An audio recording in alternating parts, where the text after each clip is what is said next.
Hey everyone, it's Fox with FoxeoGames, and we're going to do a Fox first scent of Far Cry 4. Yeah, it's been out for a while, but hey, I'm always late to the party. Just wanted to show you this little tidbit. Try to go online, and the servers are unavailable. Fortunately, you can pick up where you left off just going offline, which as far as I can tell doesn't really have much of a negative effect on me. Now, let's check out the settings and see what they've done with this in terms of a PC game. Far Cry 3 was pretty darn good. It had just about everything you could hope for. You can change a whole bunch of stuff in here, a whole lot more than the console versions, quite obviously. It is compatible with a gamepad. We'll try that later. Right now we're using keyboard and mouse. And as you would expect, you can customize your controls, which is always a good thing. And of course you can mess with the sensitivity. A lot of these games will start out being overly sensitive, kind of like a lot of people on the internet are, and then you'll need to change things. So that is what it is. Going into the video settings, I'm actually quite happy with it, although there's a few things I don't quite understand. My complaints center around two things. Number one, quality settings. Having this kind of secondary, I don't know, I guess that's fine, that makes sense, but naming it quality settings seems strange. This should be named advanced settings, because yeah, this is advanced. You know, vegetation, geometry, post-FX, ambient occlusion, anti-aliasing, God rays, all this stuff would be considered advanced. But yet, the advanced setting brings up three options which really don't need to be here. I mean, VSync mode and triple buffering, all related to VSync, should be right next to VSync. And then this other thing, field of view, is hardly advanced in my opinion. At least throw that under quality settings, renamed advanced. But regardless of that, you've got your aspect ratio, resolutions, refresh rate, all the way up to whatever you can handle. Mine's 144. I have a G-Sync monitor running in borderless full screen mode. G-Sync now supports it, so I have VSync turned off. But yeah, pretty much everything you would want to see is here, and I've adjusted it. You'll notice that I don't have everything maxed out. I always turn off motion blur, and I actually turned off anti-aliasing, because unless I stop and take a photo, or sorry, take a screenshot, you really don't see the jagged edges and all that, the aliasing, so I'm not too worried about that. Let's get started. Continue in offline mode. I've got a game that's about, I don't know, maybe 3-4 hours in, and we'll take it from there. One of the things I was not happy to see is that basically, there'll be a bunch of talking here as people contact me over the cell phone and all that. That essentially the game is what appears to be the exact same engine as Far Cry 3. It feels the same, the way you move, the way you slide, the way you jump, geography, terrain, shooting, everything. Let's jump on this. Oh yeah, here we go. Here we go. But Amita said the outpost is important. But ooh, look at stuff pop in. They keep talking. Blah blah blah blah. Alright. I've never been a fan of these first-person games where some person is constantly talking to you saying, okay, well, good job. I need you to meet me here. Come here. I need you to meet me here. Are you ready to meet me here? Are you going to meet me here? Make sure to meet me here. Did you catch that? And then some of them, oh shoot, that was bad. Some of them will actually continuously annoy you if you don't go in the right direction.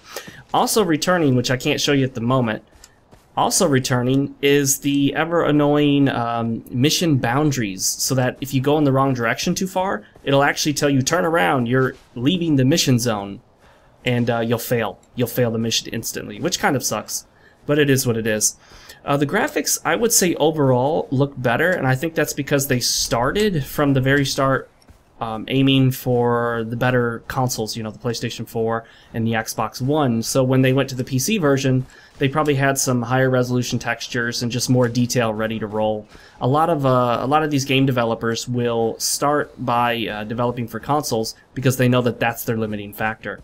But in terms of a PC port, it's quite competent. You wouldn't even, I mean, this could be a straight-up pure PC game. You wouldn't be able to tell that, you know, there's a console port of it. So it's very natural on the PC, controls really well with the mouse and keyboard. You can move rather quickly. A lot of people complained about some stuttering or some very, very, very minor but very annoying just kind of jerkiness that when you're running through areas, or especially when you're on a vehicle and you're moving really, really fast, it would just suddenly stutter for a split second. I haven't encountered any of that. Returning, of course, are your vehicles and all that stuff, and it's a different setting. Instead of an island, you're in basically, I think it's the Himalayas, which makes for a great backdrop. Really nice effects in the game. It looks beautiful. It runs fairly well. There's a little bit of popping on my computer. See, here's what I'm telling. Here's what I tried to point out to you guys. Leaving the mission zone. So let's leave it. No, let's not. Oh, we did. So it sucks that the game tries to entice you to this whole giant open world concept and then says, oh, this is the mission, you must stay here, if you leave, you fail. There may be some reasons for it, not that I have to like it, but it is what it is, you know. Also, there's a new grappling hook, which I don't remember a grappling hook in Far Cry 3. Oddly enough, though, to climb the grappling hook, you hold the left mouse button. That's odd. That's the same button you use to shoot. That just seems such a strange choice. Hold the left mouse button. Shouldn't you just push W for, you know, like up? You would think so. Oh, it's stuck on this. Let's get around this little rock. There we go. Wow, look at those physics. It actually got stuck on that rock outcropping, and we got it unstuck. Beautiful looking light. I mean, look at that. Not as good as The Witcher 3, that is, but pretty darn close. Really good looking, really nice looking game. But the reason I say it's unfortunate that they use the same game engine is it's not a graphics issue. It's just that this game is going to feel way too familiar. It almost feels like a giant expansion pack for Far Cry 3. I keep saying Fallout. I said that during my live stream as well. It almost feels like an expansion for Far Cry 3. Oh yeah, see, these missions I absolutely despise, and they're returning. These missions where, you know, you have to sneak in stealth-wise, and if anybody catches you, if you kill anybody, or if anyone dies, it's instant failure. I've never been a fan of stealth missions in any game, and that's why I'm not a fan of the Metal Gear Solid series at all. I know so many people love it. I'm just, nah, it's not for me. But in terms of my first scent after playing through this for about 4 to 5 hours in total, I would say that it's pretty darn good. I avoided picking it up at first just because it looks so similar, and everyone was saying it was basically like Far Cry 3 but in a different setting. And it, you know, it repeated so many of the mechanics in that game, and I wanted to wait till it dropped in price. So I actually found it on a kind of a, you know, off the beaten path online service. I won't say who, but I was trying them out, so I used like a prepaid Visa credit card to make sure they didn't pull any fast ones on me, because I didn't know if I could trust them very well. But yeah, I got it for like $21 after the conversion to United States dollars. So not bad, about 20 bucks. Not bad at all. You'll get a ton of gameplay out of it, obviously. There's a ton of stuff to collect, all sorts. Oh, is there a weapon here? What is this E? Oh, the bow, okay. And a lot of the weapons feel very similar to Far Cry 3, obviously. A lot of the missions feel very similar. A lot of the mechanics, the camera, all of the stuff that you are familiar with, climbing towers and unlocking the different areas, being able to fast travel to a few areas, having missions that lock you into a certain zone.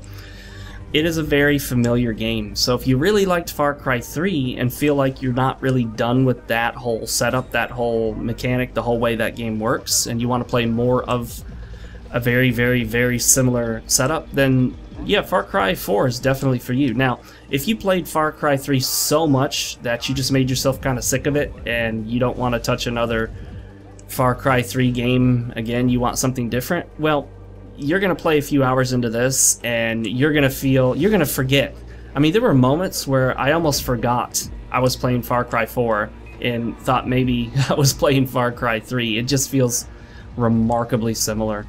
This is not a good mission for me to show you guys because I absolutely can't stand stealth missions. But let's go get that bow, because this is going to make too much noise if I shoot people with it. Or we could do a silent takedown. There we go. Let's do takedowns then, rather than use the bow. I'm a big fan of just going in, running and gunning, and I like the idea that they offer you the stealth option. I don't like the idea that missions force you to do it, because if that's not your style and you don't like doing it, well then it forces you to work outside of your comfort zone, which is what's happening to me right now. But I suppose in a way, missions like this will clue you in on whether this is something you want to try. Uh-oh, uh-oh, uh-oh. Oh, here we go, here we go. Don't shoot. Oh, you're just getting a cigarette. Rescue the hostages. Kill all the guards before untying the hostages. Well, that makes sense. So the graphics look good, the game feels remarkably similar to Far Cry 3. It looks a little bit better than Far Cry 3, but in terms of your movement, mechanics and everything, I mean, it feels nearly identical, and that is going to be the biggest complaint that you'll probably hear about the game, and it was the biggest complaint I think other people gave in general. Shoot anything suspicious. Okay, so they're on to me now. I didn't hide the bodies. See if I can sneak up there and get him without getting caught. Oh, that's gonna put me right out in the open. Can I sneak through here? No. Here? No. So, it's Far Cry. It's what you come to know, possibly love, if this is your kind of thing. You can play around with the graphics settings quite a bit on the PC, which I did, and I wanted to find a way to get it to where I almost always stayed at 60 and above. I have a 144Hz monitor with G-Sync, and as long as I'm at 60 and above, the game looks amazing. I can drop as low as about 50, and I still almost can't even tell that anything's changed. Once I hit about 45 and lower, even on my G-Sync monitor, I start to see the kind of the jerkiness and the loss. Yeah, let's go ahead and switch it up here. I start to notice the loss in the frame rate. But again, just like with Far Cry 3, and because it's basically the same engine, it's really well optimized. It's quite amazing how good the game looks, and part of that is the fact that when you move up to stuff, you notice that the textures don't look that great. They're not terrible, but a lot of textures are pretty bland and boring. But that's one of the prices you pay to get the better performance, and I actually prefer that. I'd rather they lower the texture quality overall on all the little textures so that I can get a better frame rate out of the deal. Oh shoot, you almost got me. Act quickly to save the hostages. Where's the other guy? Let's cancel this and run. Let's get up and run. Oh no, it's gonna be too late. It's gonna be too late. It's gonna be too late. Where'd he go? Oh, there he is. Oh no. No, I'm gonna... Ah. Oh well, 2 hostages must survive. So essentially, first scent is pretty clear. It's Far Cry 3, except looks a little better. Has some other stuff, additional stuff, is in a different setting.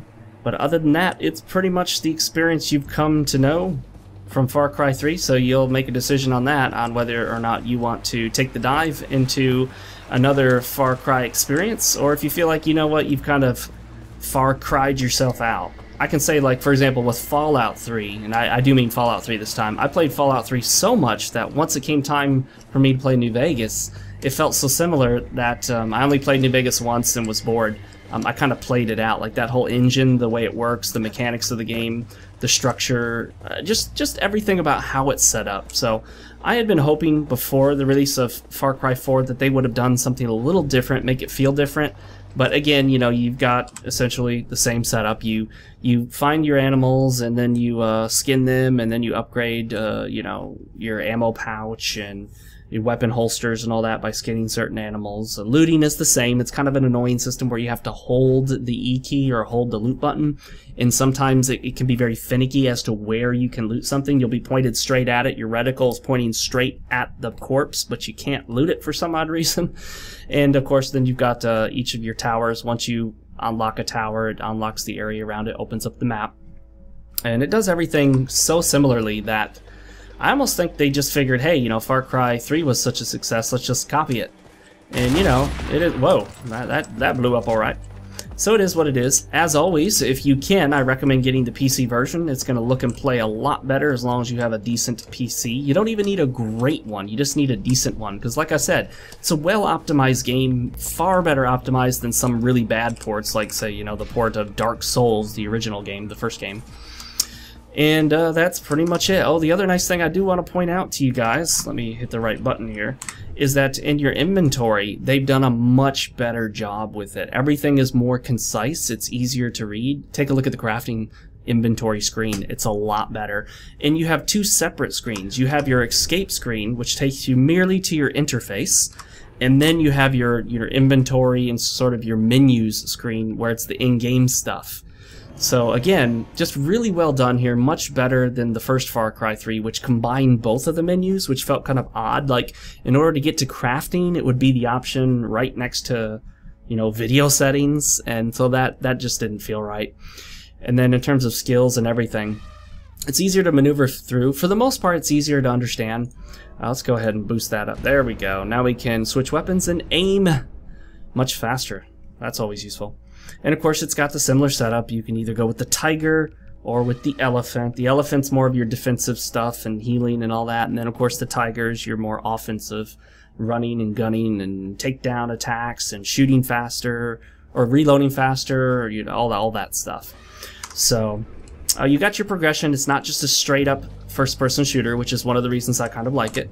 There's the tower we unlocked, which you can see in the distance. They look different, but they're the exact same. You know, you climb here, you jump there, you jump over a hole here, you walk up, you break whatever thing it is, and you replace it with your own, and you know, your own signal.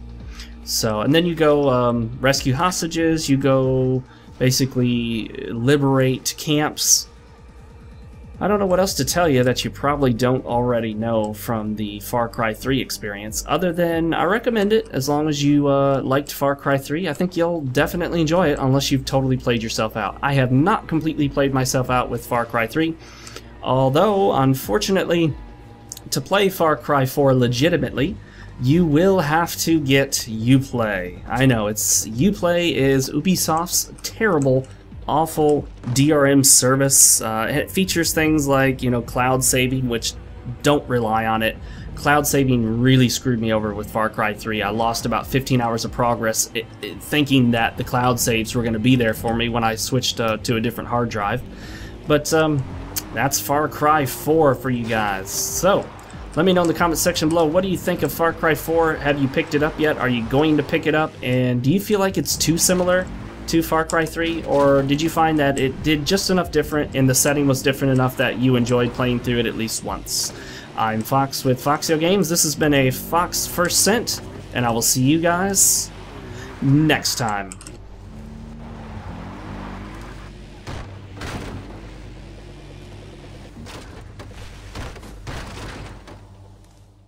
Thanks for watching this Fox First Scent. If you want to check out another video in this series, click the annotation on the left. If you'd like to see one of my reviews, you can click the annotation on the right. As always, if you liked the video, make sure to help the channel out by subscribing, rating the video, leaving a comment, and sharing it if that's your thing. Speaking of sharing, make sure to follow me on Twitter, my preferred service for keeping in touch with all of my subscribers. I also have a Facebook page, Google+, and a FoxeoGames Steam group you can join. If you want to help the channel even further, you can make a one-time donation by clicking the blue support button on the right-hand side of my channel homepage here on YouTube, or you can follow the Patreon link in the description to set up automated donations. As always, donations are completely optional and should only be made by those who both enjoy my content and have a little money to spare. Thanks for watching, and I will see you next time. Actually, I don't really see them. They sometimes see me, but I never really see them.